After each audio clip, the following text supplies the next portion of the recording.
Graças a Deus, estamos de volta para os nossos estudos pela Associação dos Teólogos de Fronteira. Nós estamos estudando o módulo de Teologia Sistemática. Nós vimos a primeira matéria, que foi Teísmo, doutrina que fala sobre Deus. Vimos a segunda matéria, que fala sobre Cristologia, os mistérios de Cristo. E agora vamos para a terceira matéria, Pneumatologia, as obras do Espírito Santo. Se tem um assunto que existe muita controvérsia para o cristão evangélico, é a doutrina do Espírito Santo. E ao longo dessa matéria, nós vamos falar, permitido Deus, sobre 4 pontos importantes da doutrina do Espírito Santo. Vamos falar sobre o batismo com o Espírito Santo, vamos tirar as dúvidas dos irmãos e das irmãs. Vamos falar sobre a blasfêmia contra o Espírito Santo. Vamos falar sobre a missão do Espírito Santo e depois a sabedoria do Espírito Santo. Essa vai ser a nossa metodologia. A gente vai começar pelos assuntos mais complicados e depois nós terminaremos a matéria com os assuntos mais didáticos, tá bom? Essa é a nossa ideia, esse é o nosso programa. Hoje é a introdução da matéria. Todo o conteúdo que está aqui no slide também está na apostila. Bem? Vai querer uma? Tá bom. Ok, vai pegar. Todo assunto que está na matéria também está aí na nossa apostila. Vamos seguir. Começando. O que podemos aprender sobre a pessoa do Espírito Santo? Certamente que os escritores cristãos se debruçam constantemente sobre esse assunto, e por mais que se apliquem a estudar e ensinar acerca do Espírito Santo, ainda assim continuam nadando nas margens deste rio da vida. É semelhante à matéria de Cristologia.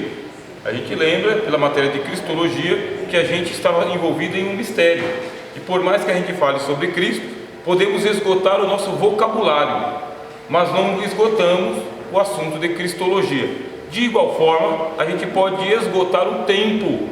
Aliás, a gente pode esgotar as eras, pode esgotar a vida, mas a gente não consegue esgotar o assunto Espírito Santo. Essa é a simplicidade com que a gente começa a nossa matéria. Os autores cristãos, eles começam a escrever sobre o Espírito Santo, mas chega um momento que se torna redundante. Pra vocês terem ideia, o que é redundante? Chega num ponto que a gente não consegue avançar.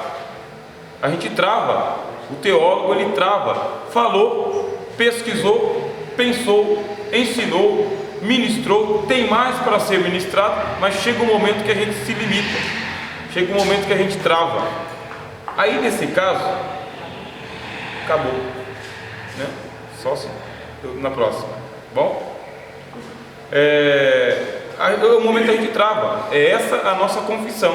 A gente sabe que estamos falando de alguém que não pode ser visto, e por mais que a gente diga o seguinte: olha só a nossa pobreza, eu estou sentindo a presença do Espírito Santo. É uma figura de linguagem.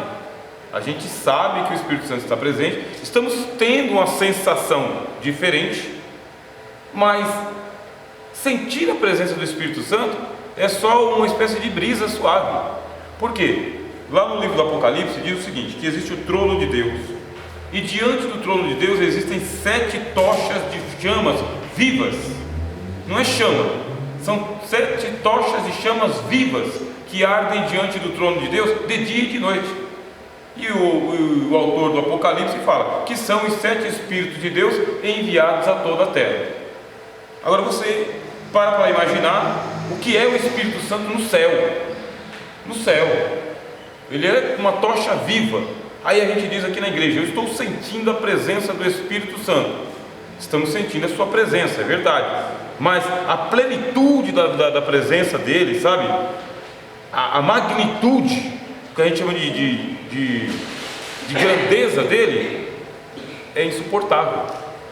É insuportável. Se a gente sentisse a presença do Espírito Santo, penso que a gente não ficaria de pé, penso que a gente não conseguiria ficar sentado, penso que a gente não conseguiria ficar deitado, inclusive, se fosse a magnitude da presença do Espírito Santo. Tal é o poder, por causa que ele é o Espírito de Deus. O Espírito Santo, ele é o Espírito que está em Deus. A gente estudou aqui a imensurabilidade de Deus, vocês lembram? O que é imensurabilidade de Deus? É o fato de Deus não ter lados. Você nunca consegue chegar do lado direito de Deus nem do lado esquerdo. Deus não tem lado, ele é imensurável, não tem fita métrica. A imensurabilidade de Deus. Aí depois você pensa na inabarcância de Deus. Deus não pode ser abraçado, Deus não tem limites. Não tem limites. Não tem um teto acima de Deus. Deus não tem como olhar para cima, por exemplo, porque não tem teto acima de Deus. E Deus não tem como olhar para baixo, porque não tem chão para Deus. Isso aí é a inabarcância de Deus. Aí você pensa na insondabilidade de Deus. Deus não pode ser conhecido plenamente, ele é insondável. A gente chama ele de abismo insondável. Depois você pensa na incomunicabilidade de Deus. Ninguém consegue conversar com Deus na linguagem de Deus, porque Deus é incomunicável. É ele que se comunica com a gente, não é a gente que se comunica com ele, porque a gente não sabe qual que é a linguagem de Deus, não sabe. Olha os atributos que eu já falei: da imensurabilidade, a inabarcância, a profundidade de Deus, a sua invisibilidade. Deus não pode ser visto, Deus é invisível, ninguém jamais viu a Deus. E aí nós pegamos as Escrituras, e as Escrituras falam o seguinte: que o Espírito de Deus conhece todas as coisas, inclusive as profundezas de Deus. O apóstolo Paulo que falou isso aí pra gente, que ninguém conhece o homem senão o Espírito do homem que no homem está. Primeira carta aos Coríntios. E também ninguém conhece a Deus senão o Espírito de Deus que habita em Deus, e que Deus fez habitar em nós. Agora, para conhecer Deus, precisa ser Deus. Por isso que ele é chamado de Espírito de Deus. Ele vai nas profundezas de Deus, ele conhece Deus profundamente, e Deus não pode ser conhecido. Deus não pode ser conhecido por nós, na sua plenitude. Deus só pode ser conhecido por Deus. Aí a gente fala o seguinte: eu estou sentindo a presença do Espírito Santo de Deus. É uma verdade, mas não é a presença absoluta, total, sabe, tremenda. É uma presença que a gente suporta. Essa é a simplicidade do Espírito Santo, sabe? Essa é a brisa suave que toca, porque se ele vier na grandeza dele, esmaga e consome a criação. Por isso, vamos falar do Espírito Santo? Vamos, com a mesma humildade que a gente tem que falar de Jesus, com a mesma simplicidade, com a mesma confissão de que a gente não tem as ferramentas suficientes para poder falar do Espírito Santo. Por aqui a gente começa. Os autores escreveram bastante, tá vendo? Mas estão apenas nadando na margem do rio. Para você ter uma ideia, Ezequiel teve uma experiência com o Espírito Santo. A gente conhece, já ouviu até pregação com esse texto, e diz que no começo ele estava com as águas no tornozelo. Depois as águas vieram até o joelho. Depois a água dele chegou aqui no ventre. Daqui a pouco a água dele estava acima do pescoço, e depois ele não conseguia mais ficar de pé. As águas transbordaram sobre ele. Na visão, a água saía de debaixo do trono de Deus. A água saía de debaixo do trono de Deus, e essa água ela ia para o deserto, e o deserto se transformava num manancial de águas. E no começo eram águas rasas, mas depois ela foi se tornando águas profundas. Onde nós estamos? Nas profundidades? Nós estamos na margem. Começamos a falar sobre o Espírito Santo, mas a gente está na margem ainda. E comparado com a eternidade, a gente nem na margem chegou direito. Só o frescor das águas. O que nós almejamos? O que nós queremos? Queremos experimentar o Espírito Santo na sua plenitude. E o único que a gente sabe que experimentou o Espírito Santo em plenitude foi o Senhor Jesus. O Senhor Jesus, a Bíblia diz que Deus não lhe dá o Espírito por medida. Não dá para ele por medida, mas para nós dá por medida, tá bem? Ao Senhor Jesus diz o seguinte: ungiste-os com óleo de alegria mais do que os meus companheiros. O óleo de alegria está falando do Espírito Santo. É mais para Jesus. E para nós? Para nós é a promessa, é o selo, é a saúde, é a presença, é a virtude do Espírito Santo. Se você disser, eu estou sentindo a virtude do Espírito Santo, é um vocabulário melhor, tá bem? Ele é mais teológico, virtude do Espírito Santo. Descerá sobre vós a virtude do Espírito Santo, e ser-me-eis testemunhas, porque a presença penso eu, não nos deixaria de pé. Você imagina ele chegar como que ele é aqui. Só lá no começo do livro de Gênesis já apresenta como que é a presença do Espírito Santo. Havia trevas sobre a face do abismo e o Espírito de Deus se movia sobre a face de toda a água. Ele fazia um maremoto nas águas. A presença do Espírito Santo. Ele desceu da eternidade. Quando ele chegou, que Deus fez os céus e a terra era sem forma e vazia, e o Espírito de Deus se movia sobre a face das águas, quando ele desceu, ele fazia um maremoto nas águas. Subia tsunami para tudo quanto é lado. Essa é a presença do Espírito Santo. Dá para a gente suportar? Não suportamos nenhum vento de 50 km por hora. Anda com o vidro do seu carro aberto a 50 km por hora. Tira o para-brisa do seu carro e acelera a 50 km por hora. Você não consegue respirar. Vem cisco no seu olho, você tem que fechar o olho. 50 km por hora. Quanto mais a presença do Espírito Santo do jeito que ela é. Sabe, 7 tochas de fogo ardente, o Espírito de Deus se movendo sobre a face das águas, a plenitude do Espírito Santo. Isso aí é impraticável para nós hoje. Mas o que a gente já recebe já nos impacta, não é verdade? Já mexe com a gente. E se não mexe com a gente, aí é a hora da gente começar a pensar um pouco sobre a nossa comunhão com o Espírito de Deus. Bom, não devemos procurar simplificar esta doutrina somente para satisfazer a curiosidade humana sobre as coisas de Deus, porque é muito comum. Já que eu não entendo, então o que eu faço? Eu tiro o brilho, eu tiro o brilho, eu tiro a beleza, eu tiro a grandeza. Já que eu não entendo, já que eu não consigo subir às alturas, o que eu faço então? Eu derrubo a árvore. Você fica olhando aquela manga gostosa, né? Eu que gosto de ir no Paraná, quando você vai para o Paraná, você vê aquelas mangas mais bonitas lá no topo da árvore, e as mais raquíticas estão aqui embaixo. Mas eu quero aquela lá no topo, e eu, como não consigo chegar lá, o que eu faço? Taco pedra, senta pedra na manga, e eu jogo tudo quanto é bloco que vem na minha mão, e acerto a maçã, mas quando ela cai, ela machuca. Ela está bonita, vistosa lá em cima, mas quando ela cai, que ela bate nos galhos, que ela bate no chão, ela machuca. E se eu fizer assim, eu vou pegar ela aqui embaixo, ela sai com mais ou menos umas 800 gramas lá de cima, mas ela chega com quase 3 kg aqui embaixo. Ela dá um impacto na minha mão que machuca na minha mão. Estou usando uma figura de linguagem. Como eu não consigo entender a doutrina do Espírito Santo aqui em cima, eu simplifico ela, eu tiro a beleza, eu tiro o encanto dela, sabe? Eu desmistifico, falo que não é tudo isso, sabe? Que não é bem assim, que é de outra maneira. E aí a gente começa já a tropeçar na doutrina do Espírito Santo, porque só dá para falar dele, tá? Por revelação das Escrituras, só o que as Escrituras falaram para a gente. E a gente vai passar nessa matéria aqui vários sufocos, viu? Pensa no sufoco que é estudar pneumatologia. Pensa. Você conseguir decifrar, você chega no texto seguinte, é outra coisa. Vocês vão ver aqui. É um sufoco a doutrina do Espírito Santo, que ele escapa. Sabe por que ele escapa? Porque ele é óleo. Eu vou pegar o óleo na minha mão. Pega, fica assim com a mão, coloca o óleo aqui. Ela vai ficar na sua mão? Vai vazar, filho. Por quê? Porque é vento. Escapou o vento, eu segurei o vento. Segurou o vento? Não, o vento sopra onde quer. Ouve a sua voz, sabe que ele está passando por aqui, só não sabe de onde que ele vem, para onde que ele vai. É o Espírito. Pensa numa matéria que coloca a gente em parafuso, porque eu penso que eu estou dominando ela, mas ela não pode ser dominada. Ela é o vento, ela é o óleo, sabe? É o Espírito. Por isso, na verdade, a gente precisa confessar a nossa indigência. Sabe o que é o indigente? Indigente é aquele que é enterrado sem ninguém saber o nome dele. Isso é o indigente, tá? Ele é abaixo da linha da pobreza, ele é o desconhecido. Então pensa na nossa indigência em matéria de espiritualidade e verdade. Duas coisas que nos escapam: espiritualidade e verdade. Jesus falou o seguinte: olha, Deus é Espírito.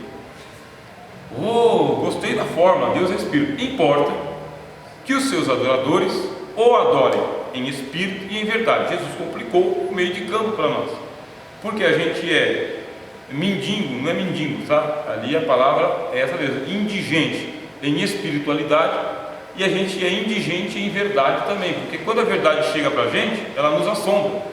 Uma verdade que não te assombra, você pode duvidar dela. Eu vou falar a verdade para a irmã Maria. Aí eu falo a verdade para a irmã Maria, ela fala: já sabia. Não assombrou a irmã Maria. A verdade, ela é assombrosa. Se ela chegar para você, irmão Rafael, ela te assombra. É isso? Mas eu pensava de outra maneira. Eu vivi todo esse tempo sem saber. A verdade ela é assombrosa. Ela te causa um espanto. Ela te incomoda. Uma verdade que não te incomoda está com um probleminha aí, porque ela veio para libertar você. Então conhecereis e a verdade vai libertar, porque você está escravo. Então nós somos escravizados pelo engano, pela sedução, pelos erros, muitos erros. Chega a verdade, nos incomoda, nos impacta, nos assombra. A gente, quando descobre a verdade, é igual uma pessoa que acaba de sair do escuro e vai para a claridade, sabe? Não consegue abrir o olho. Não é assim? Logo, está escuro, acende a luz, aí você apaga essa luz, está ferindo meus olhos. É a verdade. A verdade chega, te assombra, começa a falar sobre a verdade do Espírito Santo. Ela causa um espanto e incômodo em você, porque é a verdade que produz espiritualidade verdadeira. Sem verdade, a espiritualidade não é verdadeira. É a espiritualidade, mas é a espiritualidade fake, falsa. A espiritualidade religiosa, por exemplo, ela é verdadeira? Ela não pode ser verdadeira. A espiritualidade religiosa ela é fabricada pela religião. A espiritualidade verdadeira ela só pode ser comunicada para nós pelo Espírito Santo, que é o Espírito da verdade. Por isso não existe espiritualidade diante de Deus sem o Espírito Santo. E não existe espiritualidade diante de Deus sem a verdade do Espírito Santo. Os dois têm que conjugar, Espírito e verdade. Espírito sem verdade não é Espírito. Verdade sem o Espírito não é verdade. Esse é o pensamento de Jesus, esse é o ensino de Jesus. Importa que os adoradores o adorem em espírito e em verdade. E aí você vai ter que conferir se a verdade que você crê, que você ensina, que você sustenta, você tem que conferir se esta verdade, tá bem? Ela é espiritual. E você vai ter que conferir se a sua espiritualidade é verdadeira. Como? Pelas Escrituras. Ela vai colocar você num ponto cruz. Aceite o ponto cruz. É aula de crochê? Não, é só para a gente memorizar. É ponto cruz. Tá bom? Por isso está lá. Na verdade, precisamos confessar a nossa indigência em matéria de espiritualidade e verdade, e assim iniciarmos os nossos estudos como fazem os meninos que entram na vida escolar. Pensa nas crianças entrando lá no primeiro dia de aula na escola. Primeiro dia. Os pais sempre ficam mudos quando os professores perguntam se entenderam tudo que foi ensinado. O professor, que a gente sabe como que é, ensina e pergunta: entendeu, Marcos? Aí o Marcos faz assim com a cabeça: explica para mim o que você entendeu. Ele trava a língua. Primeiro porque não entendeu. Segundo porque ele pode tentar explicar e explicar errado. Se ele explicar errado, os molequinhos vão rir dele também. Ou o professor vai ter que corrigir ele diante dos outros. Então ele segura. Mas aí sai com a gente todos nós. A verdade de Deus nos deixa mudos. A verdade de Deus não nos deixa tagarela, sabe? Agora eu sei tudo. Quanto mais você vai aprendendo sobre Deus, mais você vai colocando uma guarda na língua. O que eu estou falando, hein? O que eu ando ensinando? Eu já tive algumas vezes que eu resolvi que eu não ia pregar mais. Resolvi: Senhor, enquanto eu não aprender, eu não vou ensinar mais, eu não vou pregar mais. Eu tenho que aprender isso aqui, que eu acho que eu estou ensinando errado. Mas depois vem o Espírito Santo e fala: vai continuar ensinando assim mesmo, tá? Não errado, mas aos poucos você vai aprendendo. Você vai aprendendo à medida que você ensina. O Espírito Santo te ensina quando você está ensinando aos demais. Ele te ensina na mesma hora que ele está ensinando para os outros, tá? Quer dizer que esse ato de eu estar aqui de pé, ele é só simbólico, porque eu, na verdade, estou sentado junto com vocês, aprendendo com ele também. Ele me ensina e ensina vocês. Mas você não escreveu o texto antes? Você não estudou antes? Mas a novidade do reino de Deus é essa. Ela é uma novidade que você pode ter aprendido bastante, mas você está sempre na primeira página. Pensa que desespero, né? Já li bastante, está na primeira página ainda. Já conheço bastante, continua na primeira página. Mas eu estou quase indo para a eternidade, não saiu da primeira página. Estou com um pé lá. Mas é a primeira página de uma história que não tem fim. Os irmãos compreenderam? Por isso, nós começamos aqui a nossa matéria de pneumatologia, doutrina do Espírito Santo, confessando a nossa indigência e a necessidade que nós temos de humildade, simplicidade, mansidão, que são todos os frutos do Espírito Santo. Vocês lembram quando vocês leram lá na Carta aos Gálatas? O fruto do Espírito é amor, gozo, paz, longanimidade, benignidade, bondade, fidelidade, mansidão e autocontrole. Se nós estamos estudando sobre o Espírito Santo, esses são os frutos que vai ser produzido em nós, ou que estão sendo produzidos em nós, e que nessa aula aqui devem reverdecer, tá bem? Vamos fazer uma pequena pausa para vocês começarem a fazer suas primeiras perguntas.